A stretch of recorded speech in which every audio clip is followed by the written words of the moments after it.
ጤና ይስጥልኝ የቻናሌ ተከታታዮች፣ ጎፈር ሚዲያ ነው። ዛሬም እንደተለመደው በአዲስ ቪዲዮ መጥቻለሁ። ሰሞኑን እንደምታውቁት ከቅዳሜ ጀምሮ ዓለም ከፍተኛ በሆነ የጦርነት ውጥረት ውስጥ ይገኛል። በተለይም የመካከለኛው ምስራቅ የባህረ ሰላጤ ሀገራት ኢራን፣ የመን፣ ኳታር፣ ሳውዲ አረቢያ፣ እስራኤል፣ አሜሪካና ዩናይትድ አረብ ኤምሬትስ የዚህ ጦርነት ሰለባ መሆናቸው ይታወቃል። በተለይ አሜሪካና እስራኤል በኢራን ላይ በፈጸሙት ጥምር ኃይል የኢራኑን ሃይማኖታዊ መሪ አያቶላ ካሜኒ መገደሉን ተከትሎ የኢራን ህዝቦችን ለሁለት የከፈለ ኩነት ሆኖ አልፏል። ከአያቶላ ካሜኒ መገደል በኋላ የኢራን ህዝቦች ለሁለት ተከፍለው ግማሾቹ በደስታ ሰላማዊ ሰልፍ ሲወጡ፣ ግማሾቹ ደግሞ በጥልቅ ሐዘን የመሪያቸውን መሞት ሲያንጸባርቁ ታይተዋል። ለማንኛውም የአያቶላን መሞት ያስደሰታቸውና ደስታቸውን በአደባባይ ሲገልጹ ከነበሩ ኩነቶች መካከል የተወሰኑትን አይተን እንመለስ።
Thank you, President Trump.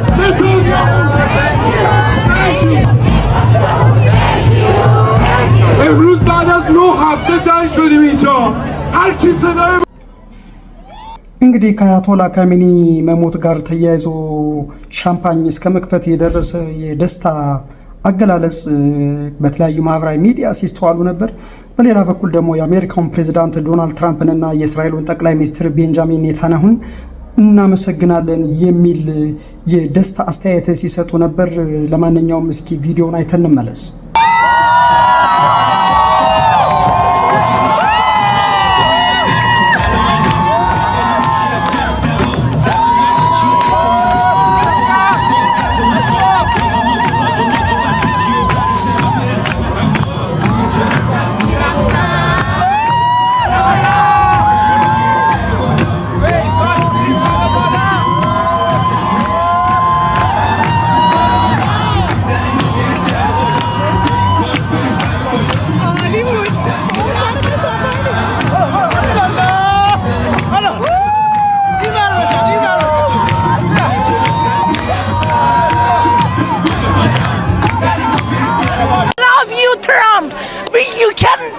You can't imagine how we are appreciate our country, our people.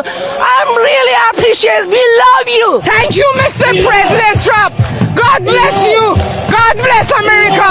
Thank you, Mr. President. Dear Mr. President Trump. Trump kill Khamenei. I'm so happy. Thanks, Trump. Thanks, Trump. You are the best man in the world. I love you, Trump. I want to have a big thanks to President Trump for keeping his promise and freeing people of Iran that has nothing to do with this government, with this terrorist government. እንግዲህ ከዚህ ጋር በተያያዘ ኢራን የአሜሪካ የጦር ሰፈር ይገኝባቸዋል የምትላቸውን የባህረ ሰላጤ ሀገራትን በሚሳይልና በሮኬት በመደብደብ ላይ ትገኛለች።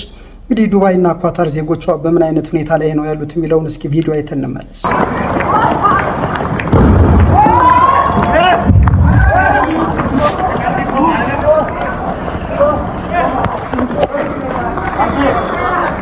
Oh my God.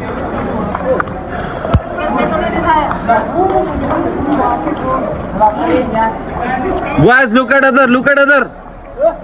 Look at other. Look at other. Anything here? Oh my God. बिल्कुल मेरे रूम के सामने. या अल्लाह खैर.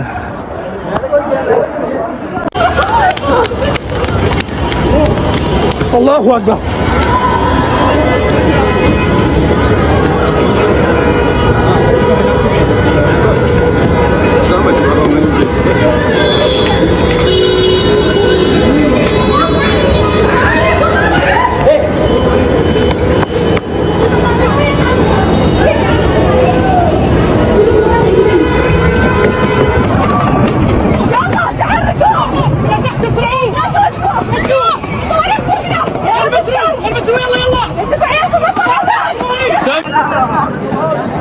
እንግዲህ ያው የኢራን ውጤት እያያችሁ ነው የተከበራችሁ ወንድሞቼ እህቶቼ ያው የኢራን ውጤት እንግዲህ ያው ስራው ይኸው እንደዚህ ተቋረጠ ይኸው በመሃል መተን እንግዲህ እያያችሁ ነው ስራ የለም ተብለን ያው እየተሸኘን ነው ያለ ነው አይታችኋል ኢራን ዓለምን እኮ በአንድ ግራ ቆመችው በእናትህ ያው ይሄ የምታዩት ኤቢኤም ላይ እንዳለ ያለ ነው እንዳለ ያው ይሄ የምታዩት እንዳለ የኢራን ውጤት ኢራን ይኸው ጀግና እንግዲህ ይኸው ዓለምን እንደዚህ በአንድ ግር ታቆማለች ገባችሁ ላይክ ሼር ኮፒ ሊንክ እያደረጋችሁ እንግዲህ ይኸው የቀረም መረጃ ካለ ያው ልክላችኋለን ኮፒ ሼር ላይክ እያደረጋችሁ በን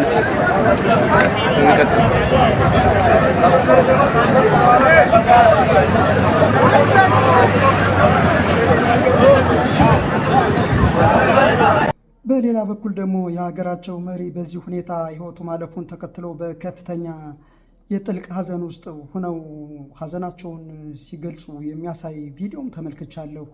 ለማንኛውም እስኪ ቪዲዮውን አይተን እንመለስ።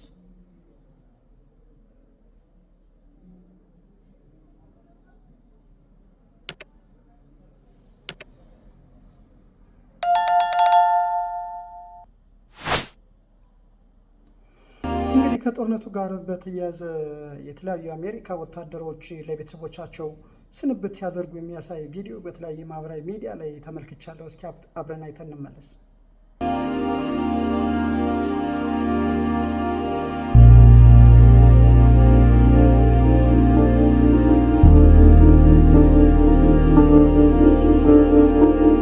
Mom, Dad, I'm all good. No need to fret about me. But for the safety of the American people and to help America thrive again, I must stay here. My efforts deserve your life. እንግዲህ የተለያዩ መረጃዎች እንደሚያሳዩት በቀጣይ ቀናት ጀርመን፣ ፈረንሳይና እንግሊዝ ጦርነቱን ይቀላቀላሉ የሚል መረጃዎች እየወጡ ነው። ለዛሬ ያዘጋጀሁላችሁ መረጃ እነዚህን ይመስላሉ። በቀጣይ በአዲስ ቪዲዮ መለሳለሁ። ቻናሌ ላይክ እና ሰብስክራይብ ማድረግ እንዳትረሱ። ዓለማችን ሰላም እንድትሆን ሁላችን በየሃይማኖታችን ጸልይ። በሚቀጥለው እስከምንገናኝ ድረስ መልካም ጊዜ ይሁንላችሁ።